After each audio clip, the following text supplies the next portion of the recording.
강원도 양서급. 초여름의 바람이 마을 골목을 따라 조용히 불어왔다. 참새 소리와 멀리서 들려오는 개 짖는 소리가 어울려 평화로운 풍경을 만든다. 서울 형사과 소속 한지훈 중위는 낡은 승용차를 몰고 천천히 언덕을 올랐다. 차창 밖으로 보이는 푸른 논밭과 낮은 지붕들이 도시의 회색빛과는 사뭇 다른 느낌이었다.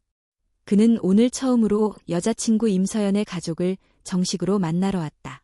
서울에서는 늘 바쁘고 긴박한 일상 속에서 데이트를 이어왔지만 서연은 늘 우리 아빠는 참 조용하고 따뜻한 분이야. 고향에 한번 오면 마음이 편해질 거야. 라고 말했다. 지우는 기대 반, 긴장 반으로 핸들을 잡았다. 집은 마을 끝자락에 언덕 위에 있었다. 빨간 벽돌에 회색 슬레이트 지붕, 마당엔 감나무와 개밥 그릇이 놓여 있었고 그 옆엔 조용히 피어있는 분홍 철쭉이 바람에 살랑거렸다. 지훈 씨 왔어요. 서연이 대문을 열며 반갑게 손을 흔들었다. 그녀는 평소보다 편안한 복장으로 환하게 웃고 있었다. 지훈은 고개를 숙여 인사하며 마당으로 들어섰다. 그때였다. 마당 한켠에서 상추를 따고 있던 한 중년 남자가 허리를 펴며 서연을 향해 웃었다. 그의 이름은 임태석, 서연의 아버지였다. 농한기의 햇빛에 그을린 얼굴, 굵은 팔뚝, 그리고 짙은 주름. 모든 것이 전형적인 시골 아버지의 모습이었지만 지우는 그를 보는 순간 알 수 없는 이질감을 느꼈다.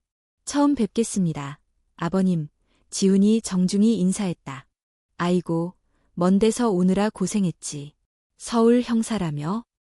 요즘 젊은 사람 중에 그런 직업 선택하는 사람 드물던데 임태석이 웃으며 말을 건넸다. 지훈은 미소 지었지만 눈은 놓치지 않았다. 그가 팔을 들어올려 상추를 담은 바구니를 들 때 소매 사이로 살짝 보인 붉은 갈색의 흉터. 그것은 정확히 화염의 형상을 닮은 3cm 크기의 반점이었다. 지훈의 머릿속에 박재현의 지명수배 전단이 떠올랐다. 2004년 고산교도소 탈옥 사건의 주범. 대규모 마약 조직검은 불꽃파와 연루되어 있다고 알려졌던 남자. 하지만 그가 탈옥 후 사라진 지 20년이 넘었다. 사건은 미제로 남았고 지금은 거의 잊힌 이름이 되었다. 그가 처음 수사과로 배속되었을 때 야근 중 무심코 열람했던 그 파일 속 얼굴. 거친 눈매, 뚜렷한 광대뼈, 그리고 왼쪽 손등의 화염 모양의 반점이 특징이었다. 전단에는 왼쪽 손등과 손목을 가로지르는 불꽃 형태의 피부 변색, 약 3cm라고 적혀 있었다. 설마, 아닐 거야. 우연이겠지. 지우는 스스로를 다그쳤지만 시선은 자꾸만 그 반점으로 향했다. 식사는 마당의 나무 테이블에서 차려졌다. 직접 기른 채소로 만든 겉절이, 된장찌개, 잡곡밥. 임태석은 한결같이 웃으며 식사를 권했다. 지우는 억지로 웃으며 젓가락을 들었지만 마음은 요동쳤다. 이 남자가 정말로 박재현일까? 그렇다면 왜 서연은 아무것도 모르는 걸까? 서울 형사면 사건 많이 다니겠네. 위험하지 않소? 임태석이 묻자 지우는 고개를 끄덕였다. 네, 하지만 전부터 꿈꾸던 일이었습니다. 아버님도 예전에 군복무 후 교정직 공무원 하셨다고 들었습니다. 그 순간 임태석의 얼굴이 잠시 굳었다. 그리고 이내 미소를 지으며 대답했다. 그랬었지. 옛날 이야기요. 다친 적도 있어서 오래 못했어. 지금은 그냥 밭일이나 하며 조용히 살고 있소. 지우는 그 대답에 더 의문이 커졌다. 교정직, 부상, 조용한 는둔. 정말 우연의 일치일까? 식사 후 지우는 잠시 집안을 둘러보았다. 벽에는 가족 사진들이 가지런히 걸려 있었고 오래된 책장에는 소설책과 함께 군 시절 앨범이 놓여 있었다. 한 장의 사진이 눈에 들어왔다. 흐릿한 흑백 사진 속 젊은 시절의 임태석이 교도소 복장을 입고 동료들과 함께 서 있었다. 그 옆에는 익숙한 얼굴 하나. 박재현. 아니면 그와 닮은 사람. 그날 밤 지우는 잠을 이루지 못했다. 손에 든 노트북으로 박재현 사건 파일을 다시 열어보았다. 탈옥 사건 당일 교도소 내부에 대형 폭발이 있었고 박재현은 그 혼란을 틈타 탈출. 이후 생사불명. 하지만 수사 보고서에는 이상한 점이 많았다. 목격자 없음, 사망자 없음, 내부자 개입 의혹만 남긴 채 기록은 중단되어 있었다. 지우는 노트에 조용히 적었다. 임태석, 박재현. 반점 일치. 신체 조건 유사. 교정직 인력. 폭발 사고 언급. 가족에게 과거 숨김. 이 모든 것이 단순한 우연인가? 그는 천천히 숨을 들이쉬었다. 이 진실을 밝히는 것이 옳은 일일까? 아니면 무고한 가족의 평화를 깨는 일일까? 이튿날 새벽, 한지우는 서연 몰래 집을 나섰다. 안개가 얇게 깔린 골목은 아직 조용했고 먼 산등성이 위로 희미한 붉은 빛이 번지고 있었다. 그는 손에 쥔 노트북을 조심스럽게 열며 인근 커피숍의 무선 인터넷에 접속했다. 그는 경찰청 내부 시스템에 접속해 박재현의 기록을 검색했다. 페이지가 열리자 익숙한 전단 사진이 먼저 나타났고 이어지는 기본 정보들이 펼쳐졌다. 그러나 몇 초 뒤 화면에 이상한 메시지가 떴다. 이 기록은 존재하지 않거나 접근 권한이 없습니다. 지우는 당황했다. 불과 몇 달 전 강력계 부서에서 신입 교육 중 이 사건을 직접 열람한 기억이 있었다. 그때는 정보가 정상적으로 등록돼 있었다. 어떻게 이럴 수 있지? 그는 다시 시도했지만 같은 메시지만 반복되었다. 기록은 마치 누군가의 손에 의해 지워진 것처럼 사라져 있었다. 그는 즉시 가장 신뢰하는 동료 강도연 형사에게 전화를 걸었다. 도연아, 혹시 박재현 사건 파일 열 수 있어? 박재현. 그거 꽤 오래된 미제 사건 아니야? 왜 갑자기 그걸? 지금은 설명하기 어려워. 그냥 가능하면 내부망에서 접속해봐. 무슨 결과 나오는지 알려줘. 잠시 후 도연의 목소리가 다시 들렸다. 이상하다. 존재하지 않음이라고 떠. 이건 일반적인 폐기 상태가 아니야. 이 정도면 상위 권한으로 삭제된 기록이야. 보통은 본청 과장급 이상이어야 가능한데. 지우는 차가운 소름이 등줄기를 타고 내려가는 것을 느꼈다. 단순한 수사 실수도 기술 오류도 아니었다. 누군가 의도적으로 기록을 지웠다. 혹시 누가 그런 짓을 할 이유가 있을까? 그건 모르겠지만 박재현이 단순 범죄자가 아니라면 가능성은 충분해. 너 조심해. 이건 그냥 옛날 사건이 아닌 것 같아. 전화를 끄는 지우는 잠시 손에 쥔 커피잔을 내려놓았다. 그의 머릿속엔 하나의 인물이 떠올랐다. 최병수. 현재는 경찰청 전략기획관으로 승진했지만 20년 전엔 고산교도소 사건의 현장 수사 책임자였다. 만약 누군가 기록을 감췄다면 그중 한 명은 그일 가능성이 높았다. 지우는 심호흡을 하고 집으로 돌아왔다. 마당에서 임태석은 조용히 배추 모종을 옮기고 있었다. 햇빛이 비스듬히 그의 어깨를 비추고 새벽 이슬이 식물 위에 반짝였다. 겉보기엔 평화로운 아침이었지만 지훈의 마음속엔 어제와는 다른 감정이 자리 잡고 있었다. 일찍 일어났구나. 임태석이 먼저 말을 걸었다. 네, 아침 공기가 좋아서요. 지훈은 침착하게 웃으며 대답했다. 그러나 그의 눈길은 또다시 그의 왼쪽 손목으로 향했다. 소매가 조금 거쳐 있었고 화염 모양의 반점은 여전히 선명하게 자리하고 있었다. 아침 식사 후 지훈은 일부러 서연에게 말없이 방에 틀어박혀 노트북을 다시 열었다. 수집 가능한 자료들을 정리하며 연관된 인물, 특히 박재현과 교류했던 인물들을 정리해 나갔다. 그 목록 속의 한 장의 사진이 그의 눈길을 끌었다.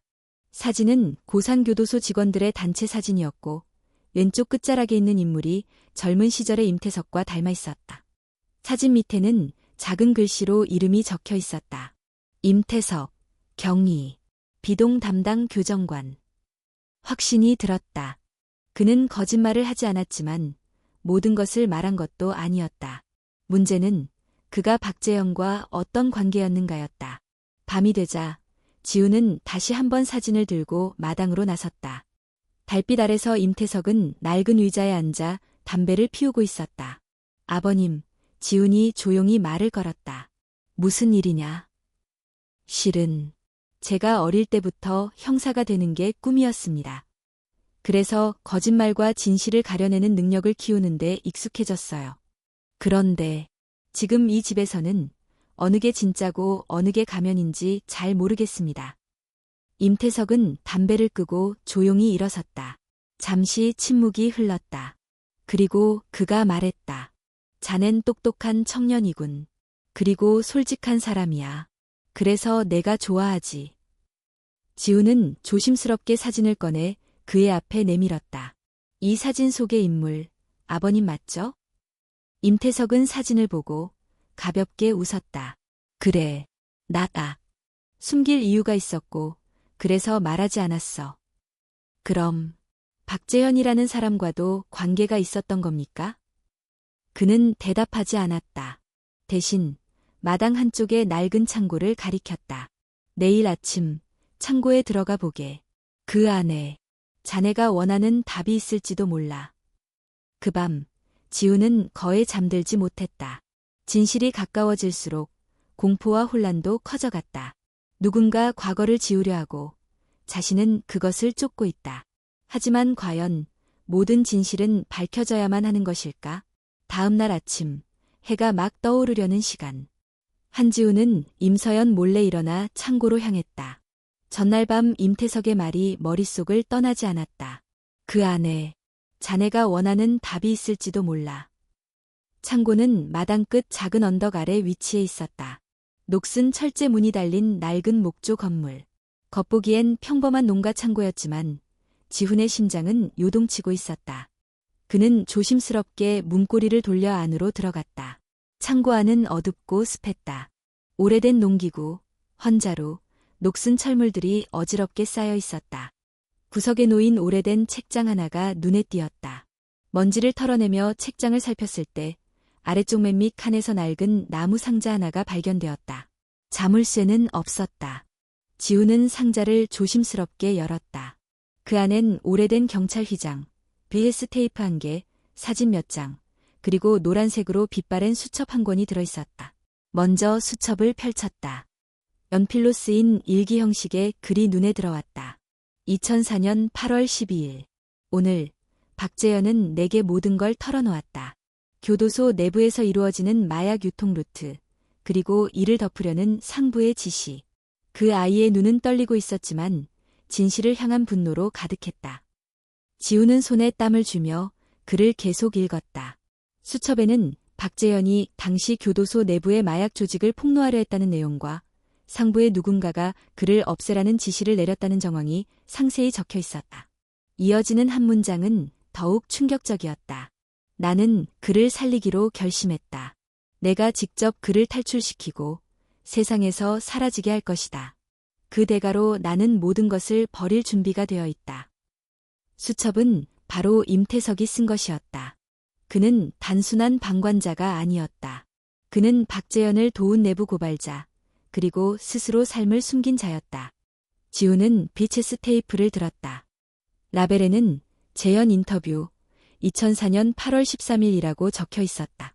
지금은 재생할 수 없었지만 영상 안엔 분명히 결정적인 증언이 담겨 있을 것이다. 그 순간 창고 밖에서 인기척이 들렸다. 지우는 본능적으로 상자 뚜껑을 덮고 뒤로 물러섰다. 문이 삐걱거리며 열렸고 서연이 얼굴을 내밀었다. 지훈 씨? 여기서 뭐 하고 있어요? 지훈은 놀란 얼굴로 서연을 바라봤다. 그녀는 그의 손에 들린 상자를 보고 당황스러운 표정을 지었다. 이건 우리 아빠 물건 아닌가요? 지훈은 잠시 침묵하다 조용히 말했다. 서연 씨, 미안해요. 사실은 며칠 전부터 이상한 점들이 보였어요. 그리고 지금 이 상자 속에서 당신 아버님이 단순한 시골 농부가 아니라는 증거를 봤어요. 서연은 입술을 깨물며 뒤로 한 걸음 물러났다.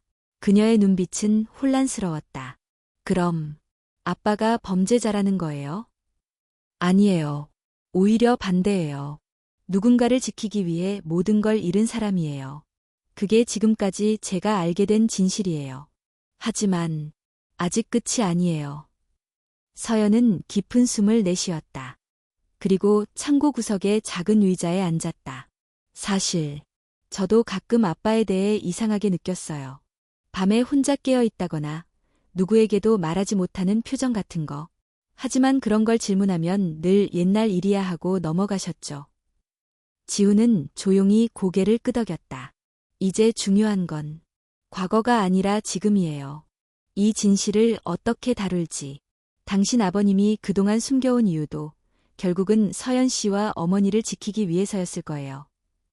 서연은 잠시 침묵한 뒤 결심한 듯 말했다. 도와줄게요.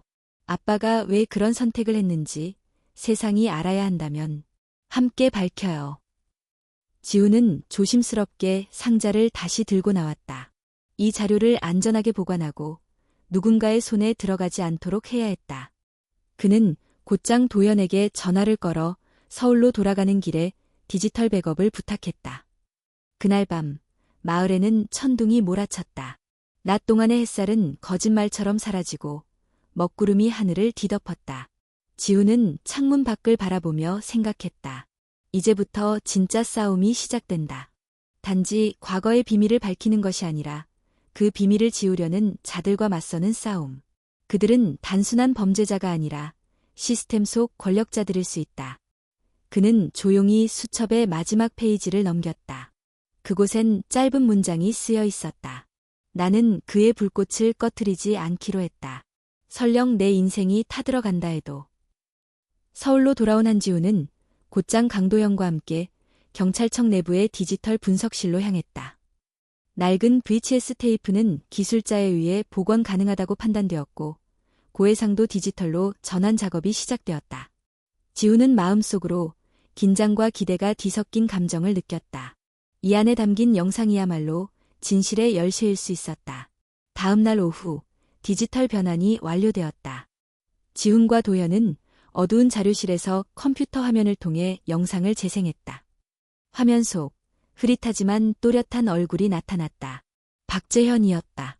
그는 교도소 수감복을 입고 책상 앞에 앉아 있었고 카메라 렌즈를 정면으로 응시하고 있었다. 그의 눈은 겁에 질려 있으면서도 분명한 결의를 품고 있었다. 나는 고산교도소 내부에서 벌어지고 있는 마약 유통과 관리관들의 비리를 증언하기 위해 이 영상을 남깁니다. 이름은 박재현. 수감번호 3128번. 그는 조심스럽게 구체적인 이름들을 언급하기 시작했다. 장민철, 최병수, 그리고 그들이 어떻게 마약을 내부에 반입하고 죄수들을 이용해 외부로 유통시켰는지에 대해 상세히 진술했다. 마지막으로 그는 이렇게 말했다. 만약 이 영상이 공개되었다면 나는 아마 죽었거나 사라졌을 것이다. 하지만 나를 도운 사람이 있다. 그 사람의 이름은 말하지 않겠다. 단지 그가 아니었다면 나는 이미 끝났을 것이다. 지우는 이를 악물었다. 박재현은 범죄자가 아니었다. 그는 내부 고발자였고 정의를 향한 선택을 한 사람이었다. 그러나 그 대가로 그는 사회에서 지워졌고 그의 진실도 함께 묻혔다. 그 순간 도연이 조용히 말했다. 이건 정말 위험한 물건이야. 여기 나오는 이름들 다 지금도 살아있고 대부분은 높은 자리에 있어. 지우는 고개를 끄덕이며 조심스럽게 파일을 복사했다. 이 영상, 세 곳에 백업해. 하나는 나, 하나는 너, 그리고 하나는 외부 클라우드. 절대 한 군데만 두지 마. 알겠어. 조심해야 해, 지훈아. 그날 밤, 지훈은 잠시 서연에게 전화를 걸었다. 그녀는 목소리가 밝았다. 아빠는 오늘도 텃밭만 돌보고 있어요. 아무렇지도 않은 사람처럼요. 지훈 씨, 영상 봤어요? 응, 봤어. 아주 중요한 증언이야. 박재현은 죄인이 아니었고 당신 아버님은 그를 구했어. 그게 전부일지도 몰라. 아니, 시작일 수도 있어. 무슨 뜻이에요? 지우는 대답 대신 깊은 한숨을 쉬었다. 서연 씨도 조심해. 앞으로 누군가 접근하면 절대 문 열지 말고 이상한 낌새 있으면 바로 알려줘. 서연은 살짝 웃었다. 지훈 씨도 형사잖아요. 나보다 더 위험할 텐데. 그 웃음이 머릿속에 남은 채 지훈은 그날 밤 형사 기숙사로 돌아갔다. 그리고 새벽 2시경 한 통의 전화가 걸려왔다. 한지훈 형사님 맞습니까? 낯선 남자의 낮고 건조한 목소리였다. 누구시죠? 박재현에 대해 조사 중이시죠? 이건 경고입니다. 그만두시죠. 아직 젊고 앞날이 창창하신 분이니까요. 누구야? 지금 어디서? 뚝. 전화는 일방적으로 끊겼다. 지우는 잠시 그 자리에 멈춰섰다. 이건 단순한 장난 전화가 아니었다. 상대는 그가 무엇을 하고 있는지, 어떤 인물과 관련되어 있는지 정확히 알고 있었다. 다음 날, 더 충격적인 사건이 발생했다. 서울 외곽고속도로 변에서 한 남성의 시신이 발견되었다. 얼굴은 심하게 훼손되어 신원 확인이 어려웠고 지갑이나 소지품도 없었다. 그러나 경찰의 초동 수사 결과 시신의 팔뚝에는 화염 모양의 반점이 있었고 그 위에 칼로 깊게 긁힌 자국이 있었다. 마치 누군가가 고의로 그 반점을 지우려 한 듯한 흔적이었다. 지우는 보고서를 읽으며 무언가가 심하게 잘못 돌아가고 있다는 것을 느꼈다. 혹시 이 남성은 박재현이었을까? 아니면 임태석을 박재현으로 착각한 누군가가 그를 죽인 걸까? 그의 머릿속은 혼란스러웠다. 그는 도연과 함께 시신을 확인하러 갔다. 지문은 불에 그을려 판독이 어려웠고 유전자 검사는 최소 이틀이 걸릴 예정이었다. 도연은 조심스럽게 말했다. 만약 이 사람이 박재현이라면 우린 늦은 거야. 그리고 누군가는 이걸로 끝냈다고 믿겠지. 지우는 입술을 꽉 물었다. 아니, 반대로 생각해. 만약 이 사람이 박재현이 아니라면 그들은 임태석을 제거하려고 했고 실수로 다른 사람을 죽인 거야. 그럼 다음 표적은? 도연은 얼굴이 굳어졌다. 서연 씨 가족이야. 지우는 곧장 전화기를 꺼내 들었다. 몇 번의 신호음 끝에 서연이 받았다. 서연 씨, 지금 어디예요? 아버님은 괜찮으세요? 지금 집이에요. 왜요? 무슨 일이죠? 잠깐만요. 아무도 문 열지 말고 전화 끊지 말고 있어요. 지금 바로 갈게요. 지우는 총기 허가증과 수사 배지를 챙겨 차키를 움켜쥐었다. 이제 이 일은 개인의 의혹이나 호기심을 넘어선 사건이었다. 누군가 과거를 덮기 위해 현재를 파괴하고 있었다. 그리고 그 싸움 속에서 그가 보호하고 싶은 사람들은 너무 가까운 곳에 있었다. 한지우는 서울을 출발한 지 2시간 만에 강원도 양서급에 도착했다. 차창 밖은 벌써 어둠이 내려앉고 있었고 산 아래의 가로등은 하나둘씩 불을 밝혔다. 그는 차를 마당 안까지 몰고 곧장 집 안으로 달려갔다. 서연 씨, 괜찮아요? 지우는 문을 열며 외쳤다. 임서연이 놀란 얼굴로 거실에서 나왔다. 그 뒤로 임태석도 천천히 모습을 드러냈다. 그는 평소와 다름없는 얼굴로 서 있었다. 하지만 지우는 그 눈빛 속에서 미세한 긴장감을 읽어냈다. 지훈 씨, 무슨 일이에요? 갑자기 이렇게. 서울에서 사건이 하나 있었어요. 신원 미상의 시신이 발견됐는데 중요한 공통점이 있었어요. 왼쪽 팔에 불꽃 모양의 반점. 누군가 일부러 지우려고 했더라고요. 아버님께 그 반점이 있으니까 저는 걱정돼서 달려왔어요.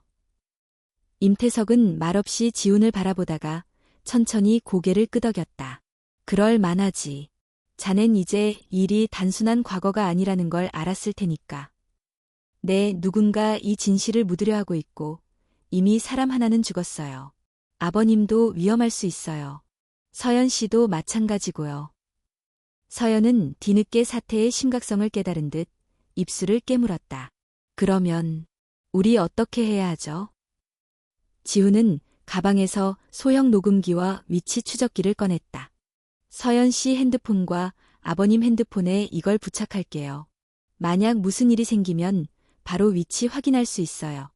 그리고 지금부터는 창문 꼭 닫고 외부 사람 절대 받지 마세요. 임태석은 그런 지훈을 조용히 바라보았다. 그리고 천천히 말했다. 지훈군, 나도 이제 숨기고 싶지 않네.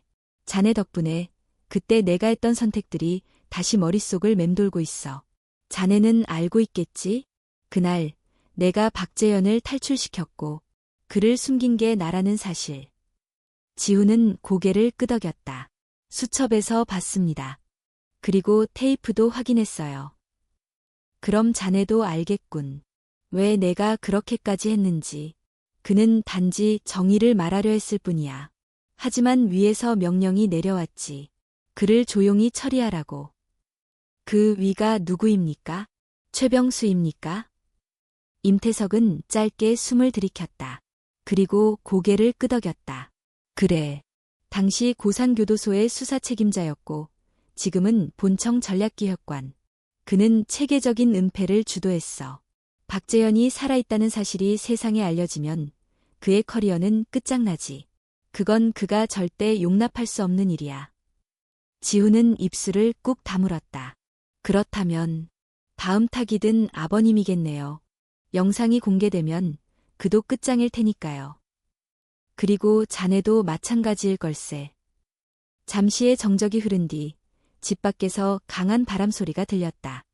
마당 어귀의 나무가 흔들리며 지붕 위로 잎사귀들이 흩날렸다. 그러나 그 바람 사이 지훈은 미묘한 발걸음 소리를 들었다. 그는 본능적으로 허리에 찬 권총을 확인하고 마당 쪽으로 조심스럽게 걸어나갔다. 눈은 어둠 속을 날카롭게 훑었다. 그리고 문득 대문 근처에 낯선 그림자가 스쳐 지나가는 것을 보았다. 누구야? 지훈이 외쳤다. 그는 곧장 뛰쳐나갔고 그림자는 골목길로 도망쳤다. 지훈은 추격을 시작했다. 골목은 어둡고 습했으며 비가 내릴 듯한 기운이 감돌았다. 하지만 범인은 지리를 잘하는 듯 능숙하게 방향을 바꿔 도망쳤고 결국 좁은 산비탈로 사라졌다. 지훈은 숨을 고르며 돌아왔다. 마당 입구에는 부러진 창문 조각과 함께 누군가 떨어뜨리고 간 USB 하나가 떨어져 있었다. 그는 조심스럽게 그걸 주워들었다. 그게 뭐죠? 서연이 조심스럽게 물었다. 모르겠어요. 안에 뭐가 있는지 확인해 봐야겠어요. USB를 노트북에 꽂자 단 하나의 영상 파일이 열렸다. 영상은 핸드폰으로 찍은 듯 흔들렸고 어두운 공간 안에서 한 남성이 말하고 있었다. 한지훈, 너는 지금 선을 넘고 있다. 더 이상 손대지 마라. 그렇지 않으면 내가 지키려는 사람들부터 사라질 거다. 그 말과 함께 화면은 꺼졌다.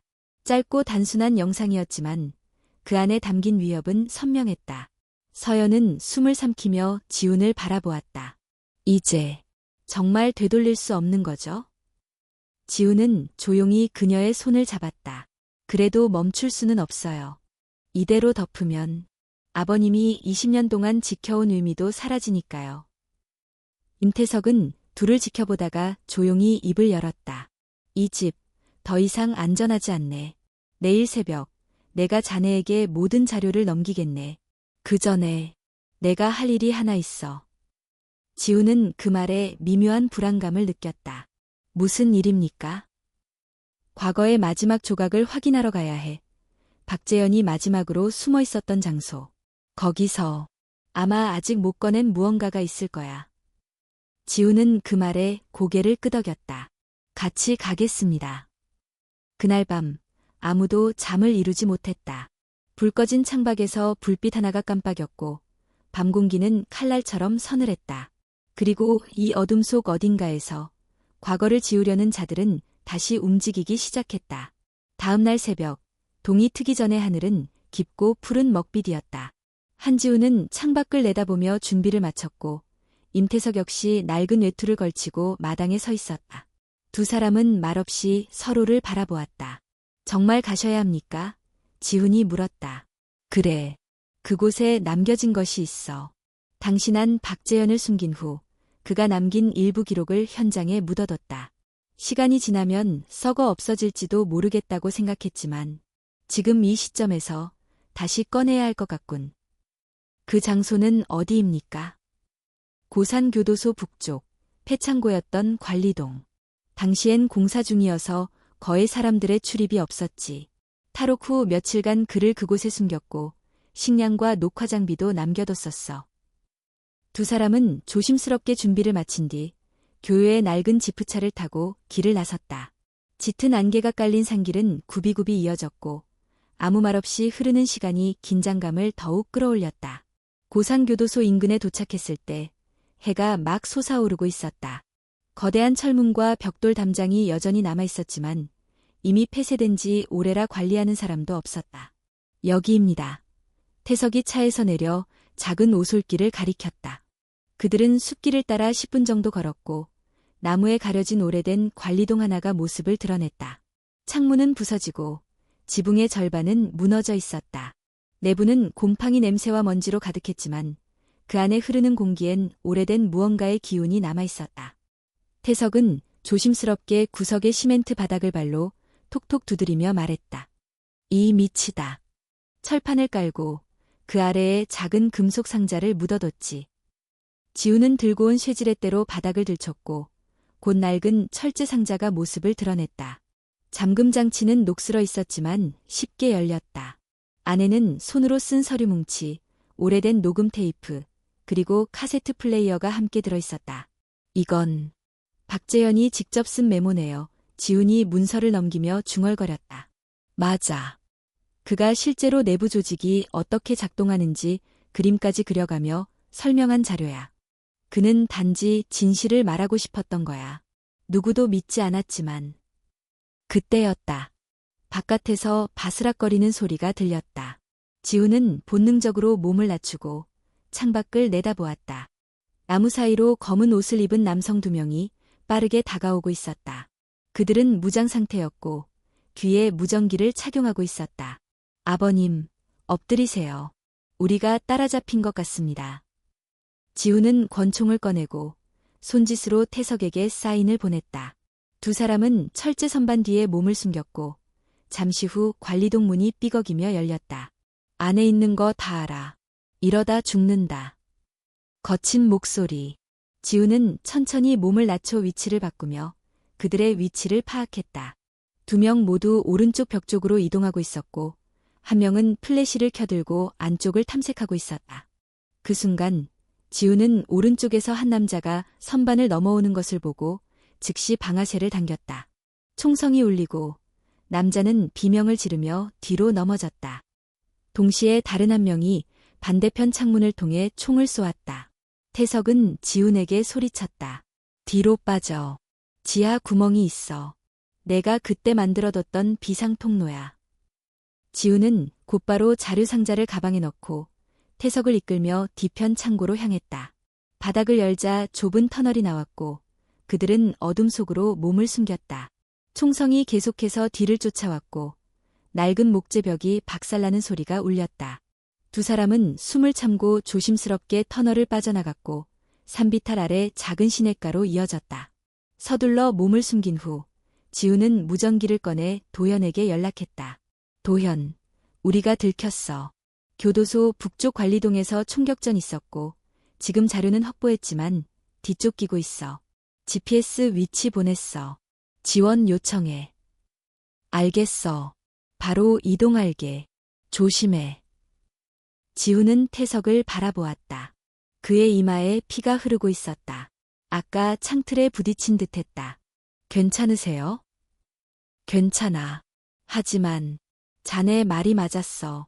이건 단순한 기억이 아니라 지금 이 순간에도 누군가가 진실을 지우려는 현재야. 지훈은 가방을 꼭 움켜쥐었다. 이 자료 절대 잃지 않을 겁니다. 세상이 박재현에게 무엇을 빼앗았는지 모두가 알게 될 거예요. 하늘 위로 서서히 구름이 걷히고 있었다. 그리고 어딘가에서 다시 총성과 함께 두 번째 그림자가 움직이고 있었다. 서울로 돌아온 한지훈은 곧장 강도영과 함께 사설보안 회사로 향했다. 폐창고에서 입수한 서류와 녹음 테이프는 오염과 손상이 심했지만 다행히 일부는 복원이 가능하다는 판단을 받았다. 문서의 잉크가 번져서 읽기 어려운 부분이 있지만 스캔하고 AI 분석하면 상당 부분 복원할 수 있을 겁니다. 이 테이프는 아날로그니까 시간이 좀 걸릴 거고요. 분석팀 직원이 말하자 지훈은 조용히 고개를 끄덕였다. 시간이 많지 않습니다. 빨리 부탁드립니다. 도현은 고개를 숙이며 속삭였다. 우리가 들고 있는 건 이 사건의 핵심이야. 이번에 제대로 한 방 먹이지 못하면 우리가 먹힐 수도 있어. 지훈은 태석을 잠시 바라보았다. 그 역시 몸이 지쳐 보였지만 눈빛은 살아있었다. 계획대로 가지. 우리가 선수를 치는 거야. 며칠 후 복원된 일부 자료가 지훈과 도연에게 전달되었다. 거기엔 고산교도소 내부에서 최병수가 직접 서명한 명령서 사본이 있었다. 특별수용관리명령 대상 3128번 박재현. 그리고 문서 하단에는 외부 기록 일체 삭제, 이동보고 금지라는 문구가 선명히 적혀 있었다. 이건 그냥 구두 명령이 아니야. 문서화된 증거야. 이 문서만 있어도 그를 흔들 수 있어. 지훈이 말을 이었다. 문제는 이걸 어떻게 세상에 공개하느냐였다. 그냥 언론에 넘기는 건 자살행위나 다름없었다. 내부 루트가 모두 차단될 수 있고 반대로 음해당할 위험도 컸다. 지훈은 가만히 생각을 정리한 후 말했다. 우리가 접촉할 수 있는 인물이 한 명 있어. 청문회 담당 위원 비서관이 내 대학 동기였어. 정식 절차는 무리지만 그를 통해 비공식 청문 기록으로 만들 수 있을지도 몰라. 그걸로는 부족해. 최병수가 직접 말하게 만들어야 해. 우리가 뭘 갖고 있는지, 얼마나 알고 있는지 착각하게 만들어서 입을 열게 해야 해. 그 순간 태석이 낮게 말했다. 그걸 내가 하겠네. 지훈과 도연은 동시에 그를 바라보았다. 제가 직접 가서 최병수와 접촉하겠네. 그 자는 내가 죽은 줄 알고 있을 거야. 하지만 내가 살아서 그의 앞에 나타난다면 반응을 감추지 못할 거야. 그리고 그 순간을 녹화해야 해. 지훈은 잠시 망설였다. 위험합니다. 지금 그들은 아버님을 죽이려고 했던 사람들이에요. 내가 죽지 않은 이유는 바로 이 순간을 위해서였을지도 몰라. 잠시 정적이 흘렀고 결국 지훈은 고개를 끄덕였다. 알겠습니다. 하지만 절대 혼자 가지 마세요. 저와 도연이 옆에 붙어 있습니다. 장소는 우리가 정하고 모두 녹화와 통제 장비를 설치한 뒤에 움직이죠. 계획은 곧바로 실행되었다. 지훈은 도연과 함께 서울 외곽의 폐공장 한 곳을 섭외했다. 과거 경찰 훈련 장소로 쓰였던 이 공간은 외부 접근이 어렵고 내부 구조가 복잡해 도청과 감시 장비를 설치하기에 적합했다. 장비 설치와 위장 작업까지 이 일이 소요되었다. 그동안 지훈은 직접 최병수에게 가짜 이메일을 보냈다. 오랜만이군요. 최 국장. 고산교도소에서 있었던 일 아직도 기억하고 계시죠? 그때 박재현을 도운 사람 죽은 줄 아셨을 겁니다. 하지만 그는 살아 있습니다. 우리가 만날 준비가 되어 있기를 바랍니다. 증거와 함께 말이죠. 메일에는 폐공장의 좌표와 시간만이 간단히 적혀 있었다. 그리고 그날 드디어 최병수가 도착했다. 검은 정장을 입고 주변을 경계하는 눈빛으로 폐공장 안으로 들어선 그는 예상대로 혼자 오지 않았다. 그 뒤엔 사복 경호원 2명이 따르고 있었다. 그러나 내부에 이미 카메라 6대, 도청 장비, 원격 녹화 시스템이 설치돼 있었고 외곽에 배치된 경찰 특수팀이 전원 무장 대기 중이었다. 지훈은 컨트롤룸에서 화면을 주시하며 태석에게 무전기를 통해 말했다. 위치는 모두 확인했습니다. 들어가셔도 됩니다. 태석은 조용히 걸어 나왔다. 어둠 속에서 나타난 그의 모습에 최병수의 눈이 순간 커졌다. 임태석. 최병수는 뒷걸음질 쳤다. 잠시 말을 잇지 못했다. 당신, 죽은 줄 알았어. 어떻게? 태석은 냉정한 얼굴로 앞에 섰다. 그래, 그렇게 만들려고 했지. 박재현을 없애고 나를 제거하고 진실을 묻었어. 그런데 운이 없었네. 난 살아 있었거든. 여기서 뭘 바라는 거지? 협박이냐? 협박이 아니라 증언을 듣고 싶었지. 직접 말해봐. 누가 지시했나? 왜 그런 짓을 했나? 여긴 안전하니까. 말하고 나면 다 끝날 수 있어. 최병수는 주위를 살폈다. 그 순간 그의 눈빛은 흔들렸고 방심한 채 중얼거렸다. 우리는 그때 선택을 했을 뿐이야. 시스템을 지키기 위해선 희생이 필요했어. 감정에 휘둘리면 안 됐어. 시스템. 그 시스템은 사람을 죽였어. 박재현을, 나를, 그리고 이제는 내 딸까지 위협하고 있어. 최병수는 그제야 함정을 깨달았다. 그리고 뒤를 돌아 도망치려는 순간 문이 닫히고 경찰 특수팀이 진입했다. 최병수 씨, 살인교사 및 공문서 위조, 증거인멸, 조직적 은폐 혐의로 체포합니다. 지훈은 무전을 끊고 천천히 자리에서 일어섰다. 이제 싸움의 한 축이 무너졌다. 하지만 그는 알고 있었다. 이제 진짜 적은 더 깊은 곳에서 기다리고 있다는 걸. 최병수가 체포된 지 사흘째 되던 날, 한지훈은 서울지검과 협력하여 공식 진술서 작성을 마쳤다. 복원된 문서와 영상, 그리고 폐공장에서 확보한 자백 장면까지 모두 검찰에 넘겼고, 내부 감찰부는 곧바로 특별조사팀을 꾸리기 시작했다. 사건은 서서히 세상 밖으로 드러나고 있었다. 하지만 그날 밤 모든 것이 바뀌었다. 지훈이 형사기숙사로 돌아온 늦은 밤 휴대전화가 울렸다. 발신번호 없음. 그는 직감적으로 그것이 그들이라는 것을 알았다. 전화를 받자마자 들려온 목소리는 낮고 차가웠다.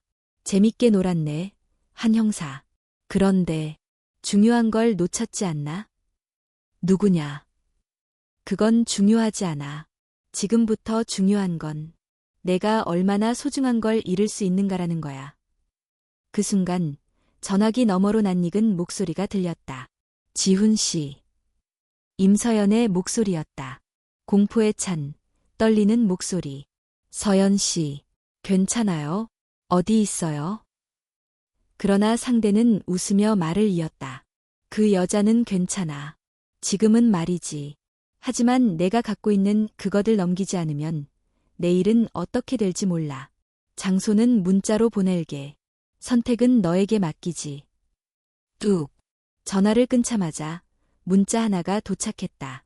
단 하나의 문구. 동해 폐항. 오늘 밤 1시. 혼자 올 것. 지훈은 이가 갈릴 정도로 입술을 물었다. 옆자리에 있던 강도현이 다급하게 물었다. 무슨 일이야? 무슨 전화야? 서연 씨가 납치됐어. 동해 폐항으로 오라고 했어. 당연히 그것을 들고서. 미쳤어. 혼자 가면 죽어. 알아. 그래서 혼자 안 갈 거야. 그들이 보는 앞에서 혼자 가는 척할 뿐. 넌 외곽에 지원팀을 붙여줘. 절대 먼저 개입하지 말고 그녀가 안전해질 때까지 기다려. 지훈은 정리된 모든 자료를 암호화 USB에 담고 복제본을 별도로 몸에 지녔다. 또 다른 복사본은 은행의 안전금고에 보관되었다. 밤 12시 50분, 그는 폐항에 도착했다. 동해 바닷바람은 뼈까지 파고들었고 부서진 선착장 위로 철제 컨테이너가 어둠 속에 놓여 있었다. 그곳에 서 있는 남자 셋, 그리고 가운데 서 있는 한 사람, 눈이 가려진 채 묶인 임서연이었다. 지훈은 조심스럽게 다가갔다. 여기 있어. 가져왔어. USB. 가장 앞에 서 있던 남자가 조심스럽게 손을 내밀었다. 지훈은 그에게 USB를 건넸다. 그 순간 서연의 얼굴이 보였고 입에는 천이 묶여 있었다. 이제 그녀를 놔줘. 남자는 웃으며 고개를 저었다. 아직 내용을 확인해야지. 우리가 속을 순 없잖아. 그는 노트북을 꺼내 USB를 꽂고 파일을 열었다. 그러나 그 순간 파일이 뜨는 대신 한 줄의 메시지만 화면에 나타났다. 내가 보는 건 복사본이다. 진짜는 나만 알고 있다. 남자의 얼굴이 일그러졌다. 내가 날 속였군. 처음부터 내가 믿을 놈이 아니었으니까.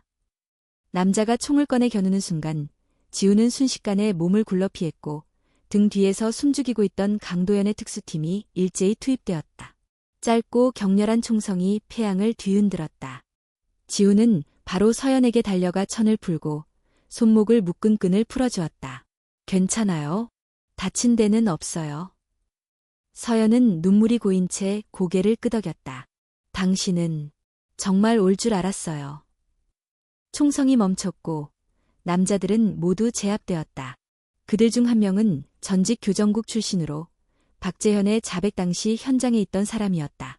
특수팀장 박현우가 다가와 보고했다. USB 확보 완료. 인질 무사. 이곳도 이제 끝났습니다. 지훈은 천천히 고개를 끄덕였다. 모든 것이 끝난 듯 보였다. 그러나 그의 표정은 어딘가 씁쓸했다. 그들은 말단일 뿐이에요. 꼭대기까지 가려면 아직 멀었어요. 서연은 조용히 그의 손을 잡았다. 그래도 오늘은 이겼어요. 당신이 끝까지 버텨줘서. 그 순간 태양 위로 여명이 비추기 시작했다. 지우는 하늘을 바라보며 조용히 말했다. 이건 단지 사건이 아니야. 어떤 사람의 삶 전체였고 어떤 진실은 꺼뜨릴 수 없는 불씨로 남는다는 걸 보여줘야 해. 동해 폐항에서의 인질극 이후 사건은 걷잡을 수 없이 커졌다. 한지우는 임태석, 강도영과 함께 모든 증거를 모아 서울지검 특별수사본부에 공식 제출했고 사건은 즉시 전국 조직적 권력 은폐라는 명목으로 국정조사 대상으로 격상되었다. 최병수는 긴급 기소되었고 그가 자백한 영상이 비공식 루트를 통해 일부 언론사에 유출되자 여론은 폭발했다. 한 사람의 진실이 20년 동안 묻혔다. 내부 고발자를 살리기 위해 또 다른 고발자가 필요했던 사회. 그날 밤 뉴스 메인 화면에 임태석의 얼굴이 처음으로 공개되었다. 그는 기자 앞에 서서 짧지만 단호하게 말했다. 나는 죄가 있습니다. 그러나 그 죄는 정의를 위해 침묵한 죄였습니다. 오늘 이후 더는 침묵하지 않겠습니다. 이 발언은 전국적으로 큰 반향을 불러일으켰다. 특히 젊은 세대를 중심으로 고발자 보호와 권력 감시 시스템에 대한 논의가 빠르게 확산되었다. 며칠 뒤 청문회가 시작되었다. 국회 청문실 안 카메라 수십 대와 기자들 앞에서 최병수는 정면에 앉아 있었고 맞은편에는 증인석에 선 임태석이 자리 잡았다. 임 증인, 당시 고산교도소에서 벌어진 마약 유통과 인권 유린, 그리고 박재현이라는 수감자에 대한 고의적 제거 시도. 모두 사실입니까? 태석은 고개를 끄덕였다. 네, 사실입니다. 그렇다면 20년 동안 침묵하셨습니까? 그는 조용히 눈을 감았다가 떴다. 딸 때문이었습니다. 나는 죽은 자로 살아가기로 선택했고 내 가족에게는 평범한 삶을 주고 싶었습니다. 그러나 그 평범함조차도 거짓 위에 쌓여 있었다는 걸 알게 됐습니다. 청문회 도중 예기치 않은 인물이 증인 명단에 추가되었다. 이름은 박재현. 전원은 놀랐고 몇몇 의원은 동요했다. 지우는 곧바로 청문회장 내부 보안으로 뛰어가며 물었다. 진짜입니까? 박재현이 살아있다는 건? 네, 오늘 아침 자진 출두했습니다. 보호 요청과 함께 모든 진술을 자필로 제출했고 정식 증언을 원한다고 밝혔습니다. 그리고 잠시 뒤 청문회장에 중년 남성이 걸어 들어왔다. 흰머리에 마른 체구. 그러나 그의 눈빛은 살아있었다. 박재현은 증인석에 앉자마자 말했다. 저는 박재현입니다. 2004년 내부 고발자로 낙인 찍히고 제거 대상이 되었던 수감자였습니다. 그는 고개를 들고 청문회장을 둘러보며 한 글자씩 또렷하게 말했다. 제가 말하고 싶은 건 단 하나입니다. 잘못은 죄가 아니지만 그걸 덮는 침묵은 죄입니다. 그의 증언은 상세하고 일관적이었으며 최병수의 자백과도 정확히 일치했다. 더 이상 부정할 수 없었다. 언론은 즉시 보도했고 SNS는 순식간에 그의 이름으로 가득 찼다. 박재현은 살아있다. 불꽃은 꺼지지 않았다라는 해시태그가 유행처럼 번졌다. 그러나 이 진실이 드러나는 과정 속에서도 반발은 있었다. 보수 성향의 의원들은 이미 지난 일이다. 국가의 안정을 해치는 폭로는 자제해야 한다고 주장했고 일부 언론은 박재현을 위험한 선동자로 몰기도 했다. 하지만 여론은 달랐다. 특히 지훈이 박재현과 임태석, 그리고 자신이 마주한 폐창고, 폐항, 총격전, 그리고 사라진 기록들에 대해 발표한 기자회견은 결정적인 반응을 이끌어냈다. 우리가 잃은 건 단지 진실이 아닙니다. 그 진실을 지키려 했던 사람들입니다. 그들이 외면당했을 때 우리 사회는 그만큼 약해졌습니다. 한 기자가 손을 들었다. 한 형사님, 만약 그날 임서연 씨가 돌아오지 못했다면 어떻게 하셨을 겁니까? 지우는 잠시 멈췄다가 대답했다. 그때도, 지금도 저는 같은 선택을 했을 겁니다. 진실이 없었다면 그녀 역시 살아도 살아있는 게 아니었을 테니까요. 그의 말은 회견장을 침묵하게 만들었다. 며칠 뒤 대통령 비서실은 직접 발표를 통해 박재현과 임태석에게 공식 사과를 표명하고 내부 고발자 보호법 개정안을 발의할 것을 약속했다. 이후 박재현은 새로운 이름으로 임서연 가족과 함께 강원도의 조용한 마을에 머무르게 되었다. 그는 더 이상 도망자가 아니었고 이제는 한 사람의 아버지, 그리고 누군가의 진실을 살려낸 증인이었다. 지우는 어느 날 그 마을을 다시 찾았다. 마당의 핀 철쭉 아래에서 박재현과 임태석이 담소를 나누고 있었고 서연은 작은 텃밭을 돌보고 있었다. 태석이 지훈을 보며 말했다. 이제는 나도 숨지 않고 살 수 있겠지. 지훈은 고개를 끄덕이며 미소 지었다.